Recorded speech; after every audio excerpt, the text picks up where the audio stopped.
Today we're going over some power rankings. These actually come from a man that goes by Mr. Disc. He and I connected on socials and we've been chatting back and forth. If you like these power rankings, definitely go give his site a check. He has a lot more information over there. It's for anybody who subscribes to his site. That is completely free, and you get entered into a raffle for a $50 gift card to, I believe, Infinite Discs. So definitely go check out his site. Again, link in the description. Now, let's get into the power ranking. So like I said, if you want to dive into this more, link down in the description. I just want to kind of get into what he has as the player rankings, which I assume you guys do too. First up, high floor, high ceiling players. For any fantasy campaign to be successful, you need a few tried and true players that play a ton, anchor your team. Makes sense. Let's see. Ricky Wysocki, absolutely. Gannon Burr, absolutely. Calvin Heimberg, Chris Dickerson, Kyle Klein. This is one that a lot of people may not have in this group. I don't hate it though, because he is very consistently up in that top group. Joel Freeman and Isaac Robinson. This is a little bit of a hot take. I think just because he's so new, it's hard to call him tried and true with only the one real season under his belt. But hey, there's Matty O, and I love this pick. Matt Orm is probably my favorite guy on tour.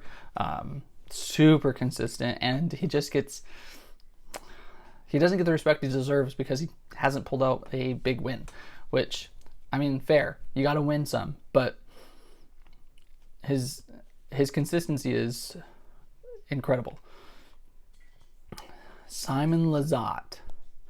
I was wondering where he was going to put Simon in, and I personally don't agree with this. I don't think Simon is tried and true. He is a great disc golfer.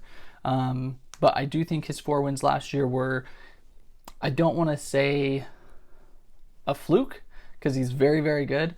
But the rest of his stats were not impressive outside of those 4 wins, which in fantasy disc golf, depending on your scoring system, is fine. But Simon averaged 18th place last year. Overall, that was with the 4 wins. And so if you take those 4 wins out, his average was actually far worse. So for as well as Simon did last year, he is actually somebody that I will not be drafting anywhere this year because I think he is too highly rated. But I can absolutely see, I mean, somebody who had 4 wins last year, you might want to take that risk and see if he can do it again. So I don't necessarily hate this position, but it's not something that I'm looking to do in my own personal drafts. See, this is where I would put Simon, elite wildcards, because he could absolutely show up and win 4 events next year, but I don't see that being the case. Paul Macbeth. This is probably the hottest take, not considering him tried and true, but I think it's because of the large season in Europe. Yeah, he's taking in account the availability, and with the events that Paul is missing, you might take a dip in your overall scoring potential when he's not around, which is absolutely fair. Eagle McMahon with his elbow, agreed. That's one thing that we all are wondering about, is how healthy is Eagle McMahon going to be. So I think these are very fair. Again, I would put Simon in this bunch of kind of a wild card, but great so far. Tier 3, steady the ship. If you missed out on some of the elite talent, high upside players. Now is not the time to panic and take reaching for sleepers and high upside players. So this should be a group of guys that steady Eddie, take it easy. All right, James Conrad, Kevin Jones. These guys got a lot of hate for their seasons last year, but they still ended up with averages in the top 20. Very consistent players, rarely outside of the top 30. I like these picks, especially depending on your league size. If you can get somebody at that number 9 spot, like a Eagle at number 9, or Matty O there at number 9, and then follow them up with one of these guys in round 2, I think that's a great strategy to get to have. Anthony Barella, I like it. I really like Anthony Brella's potential this year. He played extremely well when everybody showed up to tournaments. There's this kind of group of stats that I put together. It's called the Scary 7, and it's the 7 toughest events last year based on who shows up, and Anthony Brella had a top 10 average finish in those events. So really like him having Anthony Brella as high as he does. Drew Gibson, Chris Clemens, these guys, I don't disagree. These guys can pop up into a top 10 very often, rarely going to finish outside the top 30, very steady guys. So I like that tier. More wild cards. So he's got the first European, Antilla, here. I do think it's interesting that he has Antilla over Vano, who actually ranked higher than him last year and had a better average finish. But to each their own, depending on their game. Antilla, I think, made the bigger splash with that USDGC finish. But Vano actually had the better average finish for the entirety of the year. And Nico Lacastro, definitely a wild card. Could have put him higher in the, what was that, tier 2, the elite wild cards, because Nico Lacastro is elite. He is a top 10 player on tour when he is there. So it's going to be really interesting. This is his 3rd year with new discs now. Well, West Side, and then last year, and now this year. So it's going to be interesting to see what he can do, if he can reclaim that top 10 position. How is that team winning? How the heck is that team? Yeah, I've definitely said that line before. All right, let's see. Corey Ellis, interesting. Adam Hammis. So Discraft. That's one thing that I think is quite humorous. I think this is fair. These are guys that can struggle at times. Adam Hammis had finishes outside the top 50, 60. Same with Corey Ellis. But they have the potential as well to get a top 3 finish. Aaron Gossage is coming onto the screen. Ezra and Garrett Gurthey. Ezra had a decent year last year. Garrett Gurthey had a couple of top finishes. Bradley Williams had the win last year. I think this is a great tier. Alden Harris, I think he's got a little bit more upside than some of the other ones. Based on his age, you see a lot of these other guys are a bit older. 23. I did not realize Adam Hammis was only 23. Wow. Okay. I thought he was farther in Ezra Gossage territory. But Mason Ford, Marweed, interesting. I would have had Marweed lower. But Linus, he still doesn't have.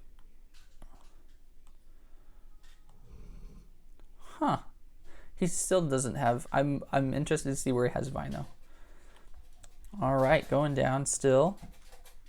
I think this is I think that is a good group. Very well named of how is this team winning. Some of these guys definitely fit onto those rosters. Buckle up. Oh, here he is. That could score big for you on any given event. The only problem, you don't necessarily know which events they will be. Tour ranking 22, yeah. Let's see what he has to say. If he were certain to play more in fantasy events, I'd have him higher in my rankings. That's fair. But yeah, this top 10 percentage, 27% of his events last year.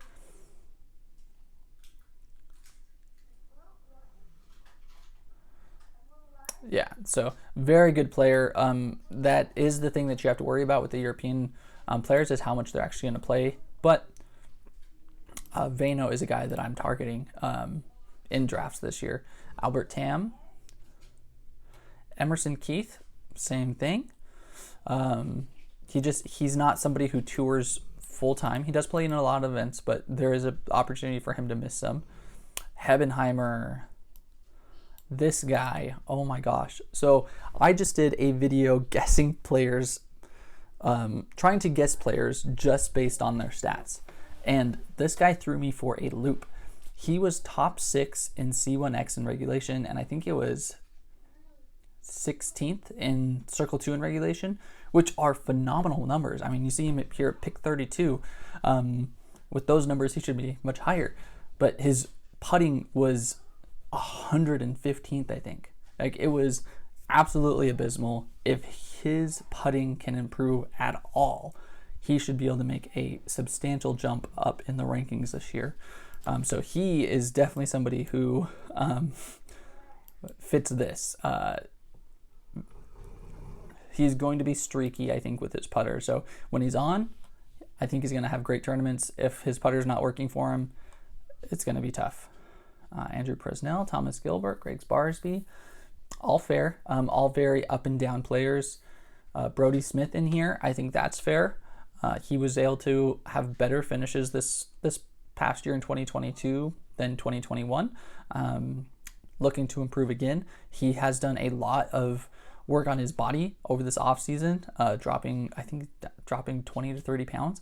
So it's going to be interesting to see how that has what effect that has on Brody going into this next season. James Proctor is only 27. Plays more than 16.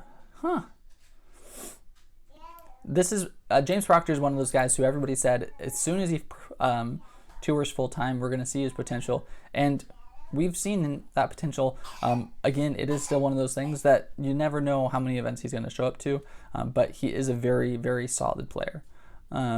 He's somebody that I stay away from in drafts, more for the reason that I think there's guys in this area that I feel like I can rely on more, which puts him right in this category of buckle up, Buttercup. If you want to take the ride on him, that's great. I'm just not going to at this time. KG Vets spot starters. Nate Sexton, that's fair. When he plays, he has the opportunity to be top 10. That's just the truth. Does he play very often anymore? Not as much. Jeremy Colling, he's the guy that I actually like the most, I think, out of this bunch. Benj Callaway, Paul. I think he's just the far more consistent player outside of Sexton. Sexton is number 1, but Colling is definitely number 2 in this list. Coming down, Gavin Babcock. I agree with this. Is newer to the sport and therefore has the potential to keep rising up the boards. I definitely more of a spot starter than a KG vet, but I just watched him on the Jomez putting show. Very nice to see him get some love on there, and excited to see him compete in 2023. Rising stars and sleepers. First off, before I get into the year, I love Cole Redlin. With power rankings, I really do like the tier-based system and how he has broken it down here, because there are a ton of different factors in play and how you want to build your roster. Some people like to build it with all high upside guys, because if they all hit, you're going to have a great season. But if they don't, you might struggle. Or you can take this steady approach and just have guys who you think are super consistent and just grab guys like that. Personally, I think it's great to have a good mix, because then you have that higher floor, but then you have the ability to go high.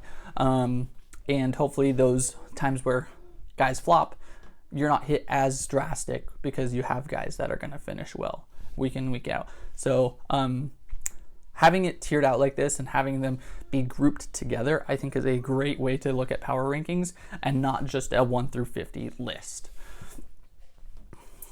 All right, getting into the rising stars / sleepers.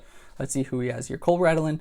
Cole Redlin is from my home state of Oregon, so I've been able to, I like to follow him. On his Instagram, I notice all the courses he's playing, and so it's fun to see him perform well on tour. He's definitely somebody that I like to target. Mostly, he has a great game, great arm, but it's more of a fan pick for me. Luke Sampson picked up a win at the end during the wraparound events. Definitely somebody to look at. Lori struggled in putting, 83% last year, and I think his Circle 2 was worse than that. But he was supposed to come over and be one of the top Finnish players. Still very talented, very young still. So I think he fits into this potential breakout candidacy. Evan Smith. Evan Smith is one of my favorite sleepers this year. The only issue is this: projection low for his availability. I think he's still only going to play 7 or 8 events, which is, such a bummer in the realm of disc golf, because he averaged a top 25 finish last year, and nobody talked about him. He was phenomenal. He's a very good putter, great throw of the disc, and I threw out some stats on Twitter, I don't know, probably a week and a half ago, as he is my favorite sleeper. I'll throw those up right now for you. But incredible disc golfer. Definitely somebody to grab on your team if you want to grab somebody who isn't going to play half the events. So it is tough to grab him, but he is one of my favorite watch guys this year, because if next year he can come out and play a full tour, I think he's gonna pop off and surprise a lot of people. Ezra Robinson, brother of Isaac, great spot here. Casey White, Jake Mon. I think those are fine. Casey White, I might have put up in the spot start section, not just the sleeper section, but that is just my thinking. Player options for your last pick. This is kind of nice. Let's see. Section is dedicated to players that you might consider picking up with your last pick. These players got off to a good start last season and could potentially give you a boost at the start of your season. They will also most likely still be available, which is great. Luke Humphreys, Alec Russell, Kale LaVisca, Scott Withers. I think these are great. Scott Withers is a great talent. Kale, that's going to be limited availability. Alex Russell, in 3 of his first 5 events last year, 10th, 15th, and 3rd place finishes. Nice.